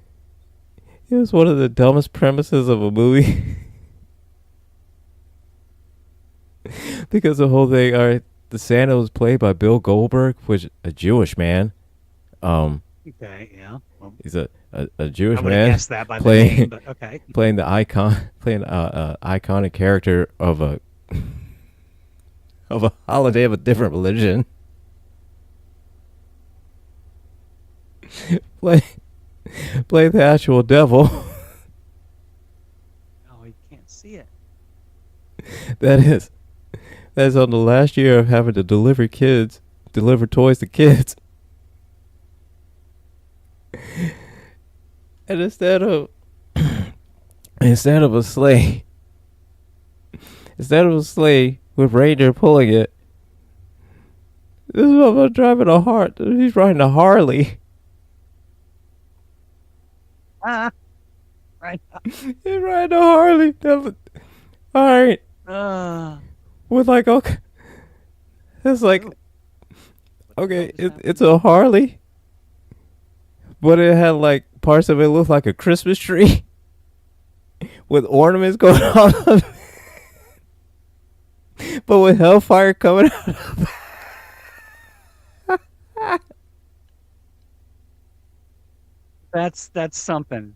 Actually, surprisingly enough, no, my story actually has religious undertones. Okay, which all right. I'm an agnostic pagan, so I don't any of that, but whatever. Anyway, there was a quick couple glimpses. You couldn't see the elephant, the baby elephant. Okay. No, anyway, like, but like, yeah, just some of the detail that I do in my pencil drawing. So maybe we'll put those on Patreon and without Ghost Rider Santa. Yes. Coming to collect the souls of all the naughty children. Oh my God. Yeah, George, if you want to start a network for nerdy creators and model people and stuff, super excited about that. I would definitely love to get rules back on another network. Yeah, because I think that's it's a section that it wants to start on the Model Citizen channel to kind of feature different artists and model creators. Mm-hmm. If I'm not mistaken, well, artist, but yeah, I'm not a model creator. I mean, I did finally the other day get my Enterprise refit model out, so I'll start building that again here soon. Which I started on Model Citizen, but What? I'm not here to cause drama or anything like that or talk down about anybody, but I can't go on the show given its current location. So, naughty nerd. I'm a naughty nerd. I've been naughty. I finished up finally. Well, I'm painting my Green Hornet Black Beauty model. That say Black Beauty.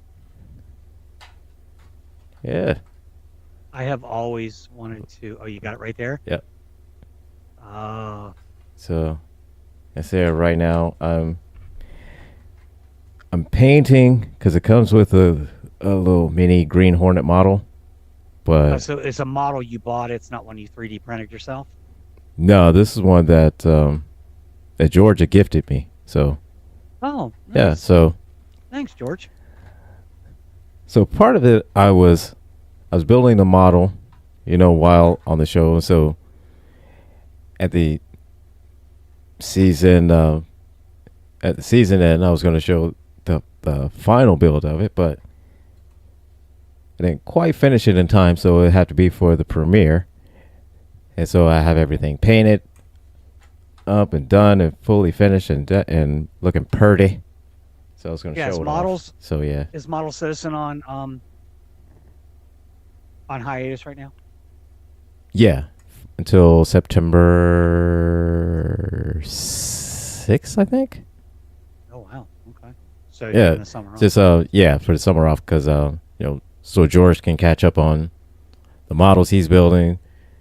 James can catch up on the models he's scanning, he's building, he's working on and George whatnot. Is also so yeah, building some really kick-ass chairs too, from what I hear. That too, yeah. So you can finish those. He's got another big model he's building. It's something else because there was those two and two other models that he said he was working on. But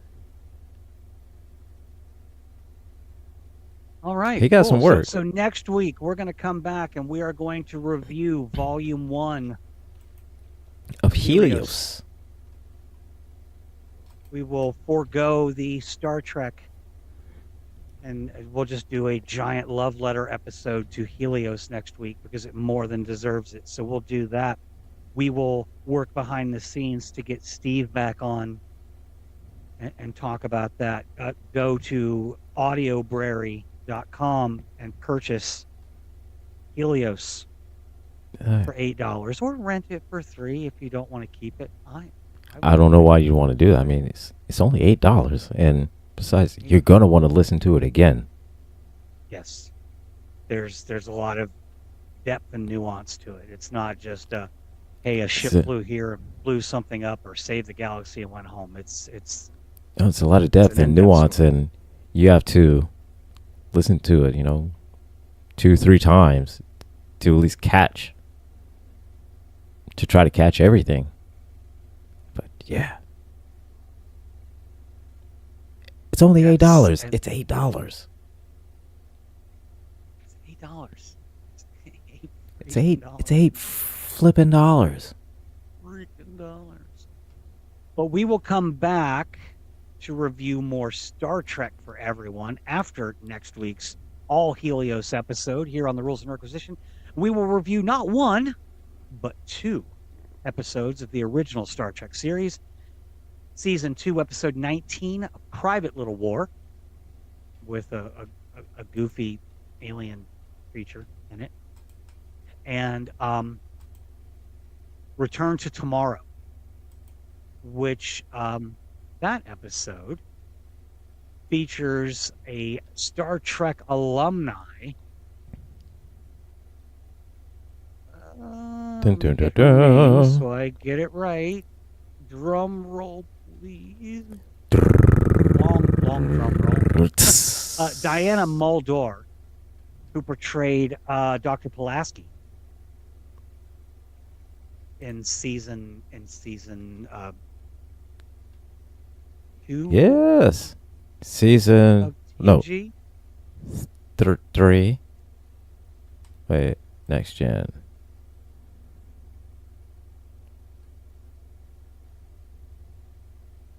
And we get a full know. cast.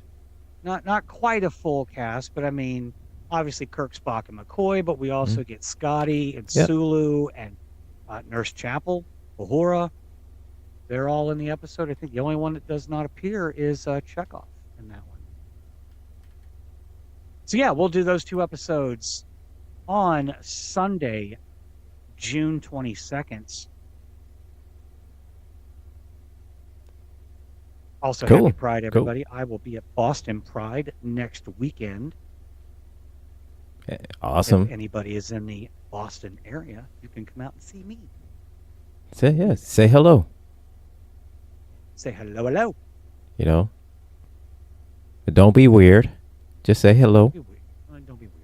Don't be weird. Just say hey. Keep it moving. Saturday, June 14th, 2025, I will be at Boston Pride. I've got nothing else, Gilbert. We've talked about a lot today, you know. We talked about how it sucks to be Spider-Man. We talked about how space amoebas suck. We've talked about, you know, black holes that aren't black holes. We've mentioned pretty much talked about it. Yeah. Talk about everything. Series. Yeah. Fanhome.com to go and buy your Diecast Starship Collection subscription. But most importantly, RogueMoonProductions.com and Audiobrary, and buy your access to Helios Volume 1, all 7 episodes. Check it out. Written and produced by Steve Warnick with multiple Star Trek and Hollywood alum. So yes, definitely check it out. You will love it. And if you don't, then Gretchen will show up and will punch you in the face. That will happen. And that is what it's going to be. And with that, I'm only knocking you out because Mama said so. Okay, and it's only because it's only out of love. It's only out of love. The love of just knocking your ass out. With that being said, everyone, remember, keep your triple spayed and neutered. Live long and prosper. Take care, and we will see you all next week. And we were talking about Helios.